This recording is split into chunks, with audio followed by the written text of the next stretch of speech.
Drink చేసిన మత్తులో ఒక వ్యక్తిని యాక్సిడెంట్ చేశాను అల్వేణి.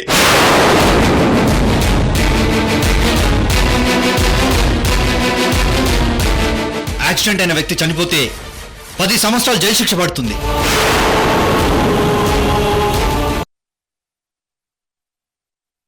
కారు ఎక్కడో?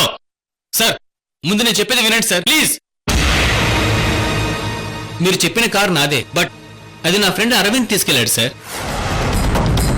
అవును సార్. అరవింద్ ఎవరు? సార్, తను నా ఫ్రెండ్. మా ఫ్రెండ్స్ అందరికీ పబ్లో మ్యారేజ్ ట్రీట్ ఇచ్చాడు. మేము ఎంత చెప్పినా వినకుండా పబ్లో ఎక్కువ తాకాడు సార్. పార్టీ మధ్యలో అర్జెంటుగా బయటకు వెళ్ళాలంటే నా కారు తీసుకుని వెళ్ళాడు సార్. కానీ వాడిలా ఎవరినో యాక్సిడెంట్ చేస్తాడని, మీరు ఇలా వస్తారని నేను అసలు ఎక్స్పెక్ట్ చేయలేదు సార్. ఇందులో నా తప్పేముంది సార్? నీ ఫ్రెండ్ కు డ్రగ్స్ అలవాటు ఉందో? ఏమో సార్, నాకు తెలీదు. ఫ్రెండ్ అంటున్నావు కదరా? సార్, నేను 2 days బ్యాక్ లండన్ నుంచి వచ్చాను. వాడు డ్రగ్స్ తీసుకుంటాడో లేదో నాకు తెలియదు సార్. సరే, నీ ఫ్రెండ్ పేరేంటన్నావు? అరవింద్ సార్. వాడి డీటెయిల్స్ తెలుసా? తెలుసు సార్. సిటీలో పెద్ద జమీందారులు సార్. వాడి ఫాదర్ సృజన్ చక్రవర్తి, ఎంపీ సార్. ఎంతో పొలిటికల్ బ్యాక్డ్రాప్ ఉన్న family sir. Sir, political case, కొంచెం జాగ్రత్తగా డీల్ చేయండి.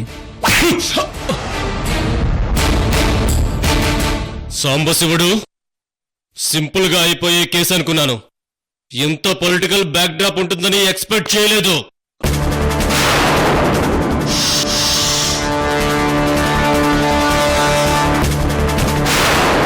ఇప్పుడు మజా దొరికింది.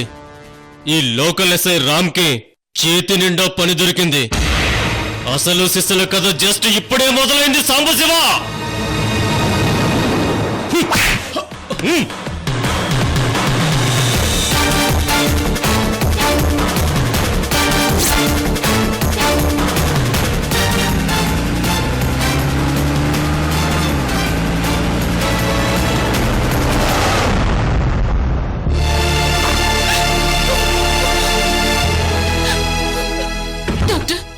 డాడీ కండిషన్ ఏంటి చెప్పండి doctor, please doctor, please doctor. చూడమ్మా, యాక్సిడెంట్ స్పాట్ లో తలకు బలమైన గాయాలయ్యాయి.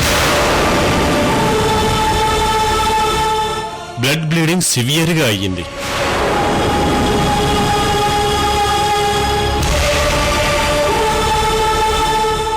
నిజం చెప్పాలంటే బ్రెయిన్ డెడ్ అవ్వకుండా సేవ్ చేయగలిగాం.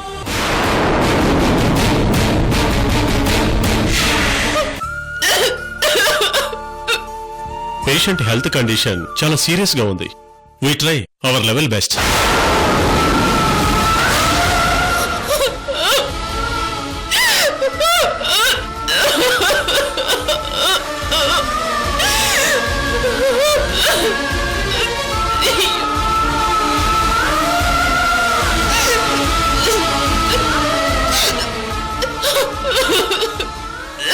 Please control yourself. Mumbai నుంచి విజయవాడకి నిన్ననే వచ్చాం కృష్ణవేణి గారు. సైక్రియాట్రిస్ట్ దగ్గరికి అపాయింట్మెంట్ తీసుకుని వెళ్తున్నాం. డాడీ ఫోన్ లో మాట్లాడుతున్నారు. ర్యాష్ డ్రైవింగ్ చేస్తూ. మీరు ముంబై నుంచి వచ్చారా? డాడీకి నేను తప్ప ఎవరూ లేరు. నేనంటే ఆయనకి ప్రాణం. 2 months నుంచి నాకు హెల్త్ ప్రాబ్లం గా ఉందని చాలా బాధపడుతున్నారు. విజయవాడలో మంచి సైక్రియాట్రిస్ట్ ఉన్నారని సజెస్ట్ చేస్తే వచ్చాం కృష్ణవేణి గారు.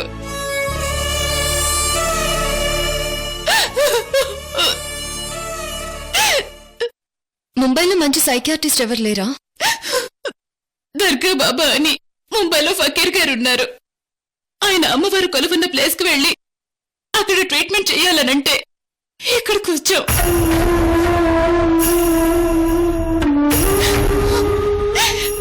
బట్ డాడీకి ఇలా జరుగుతుందని అనుకోలేదు.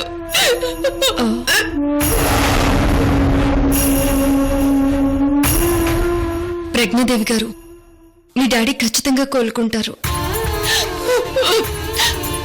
మీరేం టెన్షన్ పడకండి. మీరిక్కడ ఎవరూ లేరని అస్సలు భయపడకండి. నేనున్నాను. మీ డాడీకి ది బెస్ట్ ట్రీట్మెంట్ జరిగేలా నేను చూసుకుంటాను.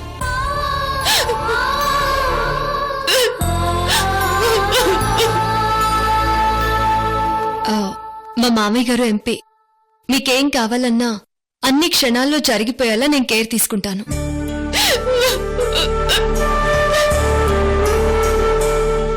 మీ నాన్నగారికి యాక్సిడెంట్ చేసిన రాస్కెల్ని అస్సలు వదిలిపెట్టొద్దు.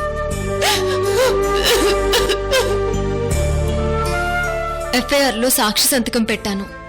వాడెంతటి వాడైనా సరే అరెస్ట్ చేయించి శిక్ష పడేలా మనం చేద్దాం.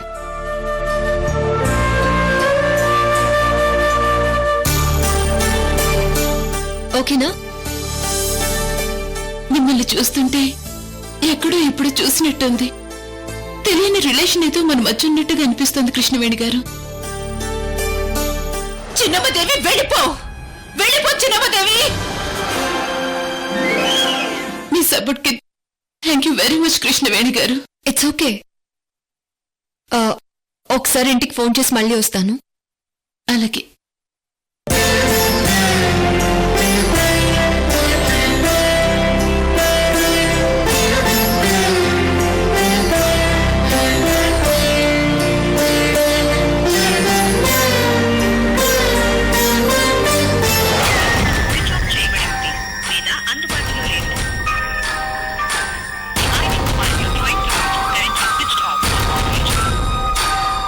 అరవింద్ ఫోన్ స్విచ్ ఆఫ్ అని వస్తుందేంటి?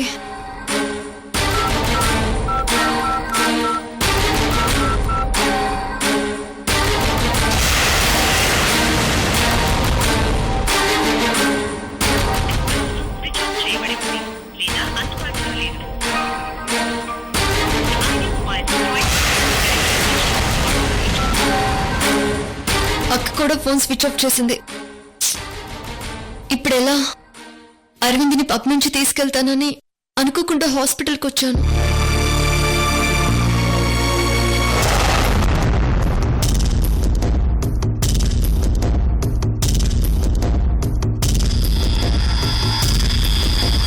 పాపం అరవింద్కి ఇలా జరిగిందేంటి మయూరి? ఏంటి పాపమని ఫీల్ అవుతున్నావా? పాపం కొత్తగా పెళ్ళైంది, మొన్ననే హనీమూన్కి వెళ్ళొచ్చారు. ఇంతలోనే ఇలా జరగడం అంటే నాకు చాలా బాధగా ఉంది మయూరి. అమ్మా, నైట్ వాచ్మెన్ చేసినప్పుడు నాకు బాధ లేదా? అరే, మయూరి బాధపడుతుందని వదిన ఆలోచించిందా? ఆడపడుచుని కన్నీళ్లు పెట్టించిన ఏ కుటుంబము బాగుపడదు శశి, సర్వనాశనం అయిపోతుంది. సరే మయూరి, కానీ ఆ విగ్రహాన్ని ఎలాగైనా దొంగిలించాలి, 10 కోట్లు సంపాదించాలి. అవుట్ హౌస్ లో సీసీ కెమెరాలు పెట్టుంటారు, జాగ్రత్త శశి. గాడిది గుడ్డేం కాదు, అందరూ అరవింద్ యాక్సిడెంట్ టెన్షన్ లో ఉంటారు. మనకిదే మంచి అవకాశం మయూరి.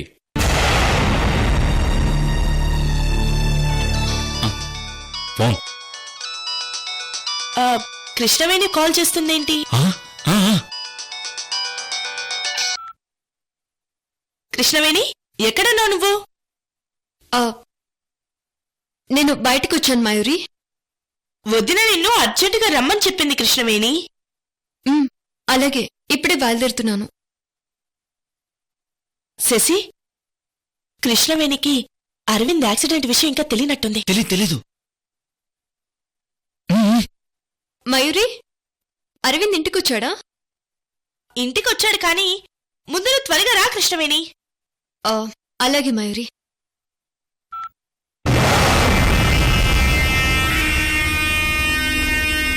అంటే అరవింద్ ఇంటికి వెళ్ళాడు.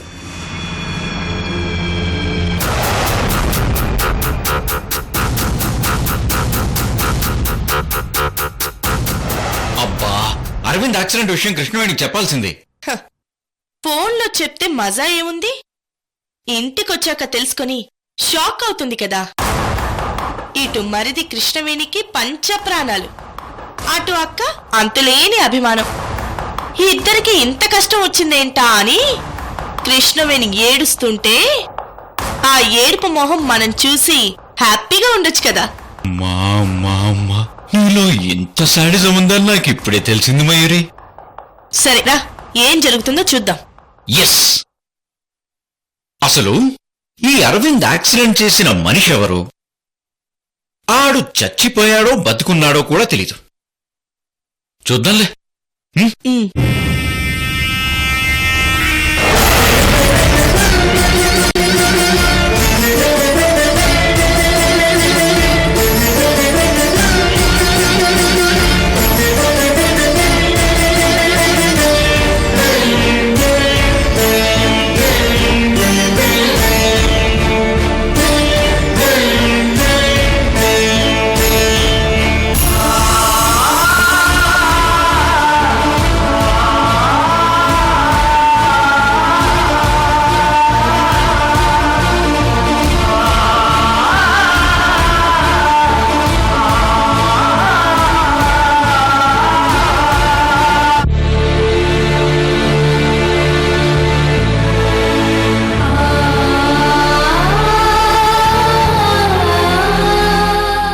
యూ కృష్ణవేణి గారు, థ్యాంక్ యూ వెరీ మచ్. మీ నాన్నగారిని వాళ్ళు క్షేమంగా చూసుకుంటారు. అలాగే ఈ కేసు విషయమై నేను లాయర్తో కూడా మాట్లాడతాను. కృష్ణవేణి గారు, లాయర్ అవసరం లేదు, నేనే వాదిస్తాను. ముంబైలో నేను ఫేమస్ లాయర్ని కృష్ణవేణి గారు. ఓ సారీ, మీరు లాయర్ అని నేను ఎక్స్పెక్ట్ చేయలేదు. ఇంతవరకు నేను టేకప్ చేసిన ఏ కేసు ఓడిపోలేదు. అయితే ఆ రాస్కెల్ ఎవరో గాని వాడికి తప్పకుండా శిక్ష పడాలి ప్రజ్ఞాదేవి గారు. కృష్ణవేణి గారు, ఈ కేసులో మీరు ప్రత్యక్ష సాక్షి. రేపు కోర్టులో మీరిచ్చే సాక్ష్యం ఆధారంగానే నేను వాదిస్తాను. ఆ సాక్ష్యం మీది జడ్జి తీర్పు కూడా ఉంటుంది. కాబట్టి మీరు కోర్టుకు వచ్చి సాక్ష్యం చెప్పాల్సి ఉంటుంది కృష్ణవేణి గారు. నేను కోర్టుకొచ్చి సాక్ష్యం చెప్తాను. It's my promise.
లక్ష్మీనారాయణ గారు, మీరు వెళ్ళి మాట్లాడుతూ ఉండండి. నన్ను పిలిచాక నేను వస్తాను. అయ్యో, వెయిట్ చేయడం ఎందుకు? వెళ్దాం రండి. అమ్మమ్మా, ఆయన ఎంపీ, నేను విలేజ్ ప్రెసిడెంట్ని. మీరు నా స్నేహితులు కదా అని దూరిపోతే బాగుండదు. ముందు మీరు మీ ఫ్యామిలీ మ్యాటర్స్ పూర్తయ్యాక అప్పుడు నన్ను పిలవండి. వెళ్ళండి. సరే, మీ ఇష్టం.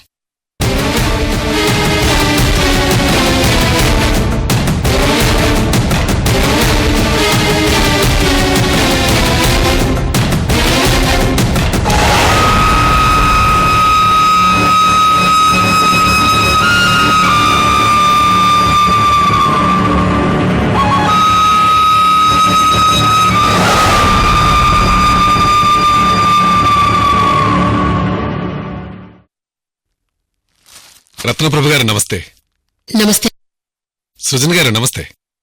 నమస్తే లక్ష్మీనారాయణ గారు.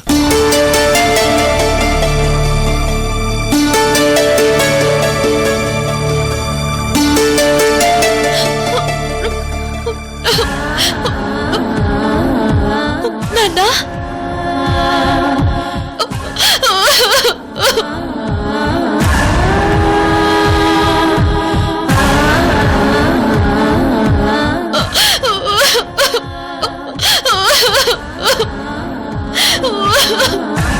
ఏమైందమ్మా? నాన్నా,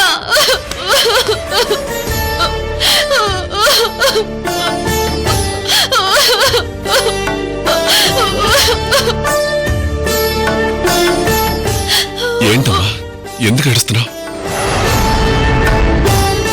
ఏం జరిగిందో చెప్పమ్మా.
లక్ష్మీనారాయణ గారు, మీరేం భయపడకండి, మేమంతా చూసుకుంటున్నాము.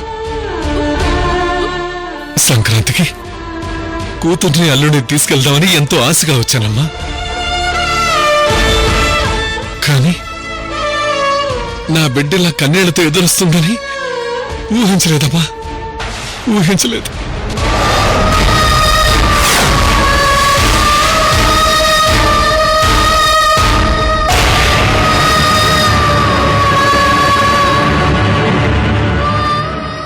ఏంటి బాబు ఇది? నువ్వు తాగడం ఏంటి, డ్రైవింగ్ చేయడం ఏంటి? మామయ్య, అది ఫ్రెండ్స్కి పార్టీ ఇచ్చాను. ఫార్మాలిటీ కోసం జస్ట్.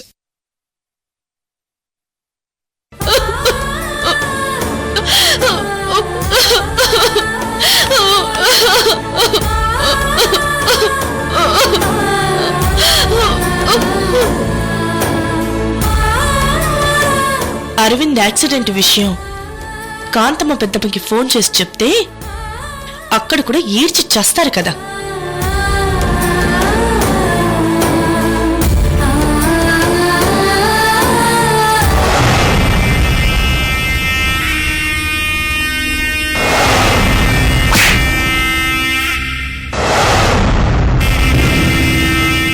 వదిన నా ముగ్గురిని కొట్టి అవమానించి వాచ్మెన్ ని చేసి ప్రతి అడ్డమైన వాడికి సలాం చేసేలా చేసింది.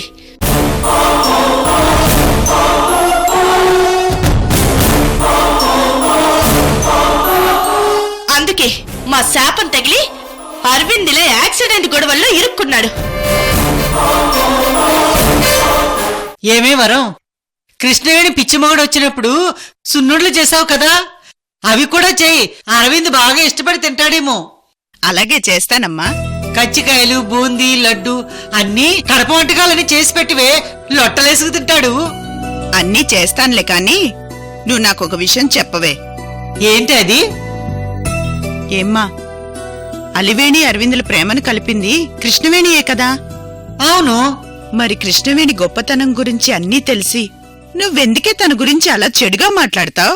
ఏమే, కృష్ణవేణి మీద నాకు గౌరవం ఉంది, కానీ నా మనసులో ఎందుకో కృష్ణవేణి మీద అనుమానం వచ్చింది. అందుకే ఇలా మాట్లాడాల్సి వచ్చింది. అంతేలే, నీ తేలిబుద్ధి విషయం ఎక్కడికి పోద్ది? కృష్ణవేణి మంచిది మంచిది అంటూనే అల్లుడి గారి ముందు మాత్రం మాట్లాడాల్సిందంతా మాట్లాడేస్తున్నావు. నీ మాటలు విని కృష్ణవేణి మీద ఆయన ఇంకా కోపం పెంచుకుంటున్నారు.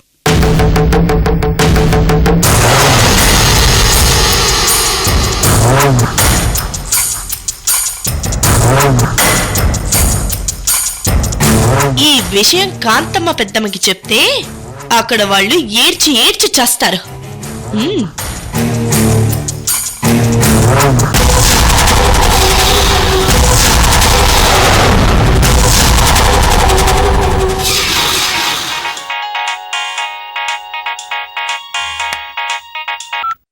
హలో బామ్మగారు నమస్తే. నమస్తే మయూరి. బామ్మగారు ఘోరం జరిగిపోయింది. మీకెలా చెప్పాలో నాకు అర్థం కావట్లేదు. ఏంటమ్మా ఏం జరిగిందో చెప్పు. ఇందాక మా అరవింద్ పబ్బకెళ్ళాడు. అక్కడ బాగా తాగి కారులో వస్తే ఎవరినో యాక్సిడెంట్ చేసి చంపేశాడు. యాక్సిడెంట్ అయిన వ్యక్తి స్పాట్ లో చనిపోయాడంట. యాక్సిడెంట్ చూసిన వాళ్ళెవరో పోలీసులకి ఇన్ఫార్మ్ కూడా చేశారంట.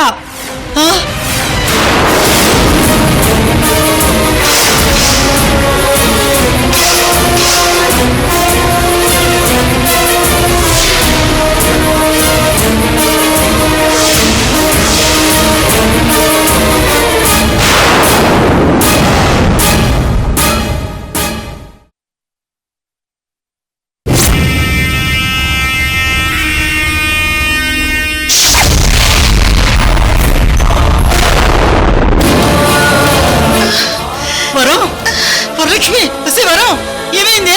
వరం వరలక్ష్మి వస్తే వరం వరం ఏమైంది? వరం వరం